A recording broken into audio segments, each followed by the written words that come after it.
থাকবো ভূপতিনগরে এনআইএ হামলার ঘটনা। এবার রিপোর্ট তলব, জেলা প্রশাসনের কাছে রিপোর্ট তলব করা হয়েছে। রিপোর্ট তলব করেছে নির্বাচন কমিশন। এনআইএ এর গাড়িতে যেভাবে হামলার ঘটনা ঘটেছে সেখানে এই ঘটনা তদন্ত করতে গিয়ে সেই ঘটনাতেই এবার বিস্তারিত রিপোর্ট জমা দিতে হবে জেলা প্রশাসনকে। নির্বাচন কমিশনের তরফ থেকে এই ঘটনাতেই রিপোর্ট তলব করা হয়েছে।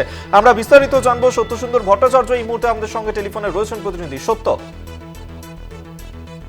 আধিকারিকেরা যখন ভূপতিনগরে গিয়েছিলেন তখন ভূপতিনগরে তাদের এনআইএর আধিকারিকদের গাড়ির উপর দিয়ে হামলা হয় এবং গাড়ির কাজ। সত্য, তোমার কথা স্পষ্ট শোনা যাচ্ছে না, তুমি সঙ্গে থাকো।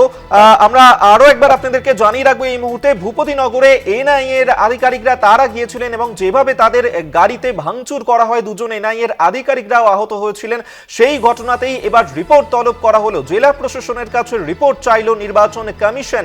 কিভাবে এই ঘটনা ঘটলো, কি করে এই ঘটনা ঘটে, কারা এই ঘটনার সঙ্গে যুক্ত রয়েছে, সেই সমস্ত বিষয়ে বিস্তারিত জানাতে হবে এই রিপোর্টে। নির্বাচন কমিশন তলব করলো সেই রিপোর্ট জেলা প্রশাসনের কাছে। কারা এই ঘটনার সঙ্গে জড়িত সেই বিষয়ে রিপোর্টে জানাতে হবে।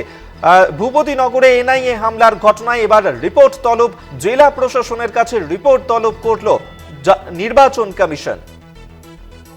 আমরা আবারও বিস্তারিত জানবো। সত্যসুন্দর রয়েছে আমাদের সঙ্গে টেলিফোনে। সত্য,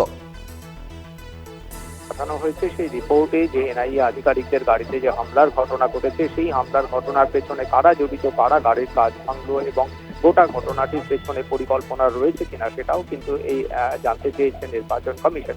তুমি জানো যে 2022 সালের ডিসেম্বরে যে বোমা বিস্ফোরণের ঘটনা ঘটেছিল তাতে অভিযুক্ত দুই তৃণমূল নেতা, তাদেরকে আজকে কিন্তু গ্রেফতার করতে গিয়েছিলেন এনআইএ আধিকারিকরা।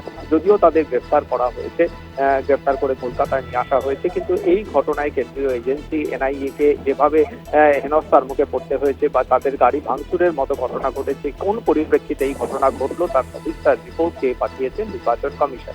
সত্য, কতদিনের মধ্যে রিপোর্ট দিতে বলা হয়েছে?